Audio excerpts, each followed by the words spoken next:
Muslim immediately puts up a wall and says, your Bible is corrupt. How do you answer that objection? If it contradicts Islam, he has to say, well, your Bible's been corrupted. But there's a problem here, and it's two main problems. One is just, if you look at the actual history of the Bible, the kind of corruption that Muslims would need, you find no evidence of anywhere, right? So Muslims will turn to people like Bart Ehrman and say, oh, Bart Ehrman says there are all these textual variants in the history of the manuscripts. That's absolutely true. But nowhere do you have the kind of corruption that they would need. In other words, if you look at the kinds of variants, textual variants, lots of the vast majority of them are things like spelling variants, right? They're completely insignificant. In other words, you can have the Greek word for John spelled with one N or two N's. And so you'll find that counts as a variant, right? So you have tons of these. But what do you need for the Islamic view of our scriptures to be correct? You need massive corruption of basic doctrines, right? You need copies of the Bible where Jesus isn't the Son of God. You need copies of the Bible where Jesus doesn't die by crucifixion. And you don't find that anywhere in the nearly 6,000 Greek manuscripts that we have.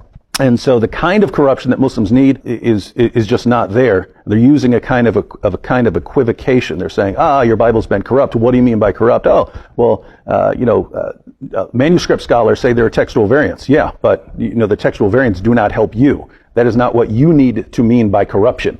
You need corruption of basic doctrine, and even Bart Ehrman would admit you don't have that with our scriptures. Oh, Bart Ehrman is an agnostic New Testament textual critic. Muslims like to go to him because he'll talk about all of these variants in our manuscripts, meaning you can line these manuscripts up and find and spot differences in them. They don't seem to realize is that what he is talking about are things that they have nothing to do with what Islam needs to be the case. Islam needs basic corruption of doctrine, and you don't have that in the manuscript tradition. So the manuscript tradition doesn't help Islam. But an additional problem for Muslims is that when they claim that our Bible has been corrupted, they've got problems with their own text. And I don't just mean because the Quran also has similar issues, namely, you can line up manuscripts of the Quran, and manuscripts of the Quran also have textual variants. You can look at one and see a different word, something else, side by side, lining them up. Muslims don't know this because their leaders lie to them. You have the same kinds of issues, and that's just basically anytime you have humans involved in something, you're going to run into errors because humans make mistakes. If a human sits down and tries to write out a hand copy of the New Testament or of the Quran, he's going to make a mistake somewhere,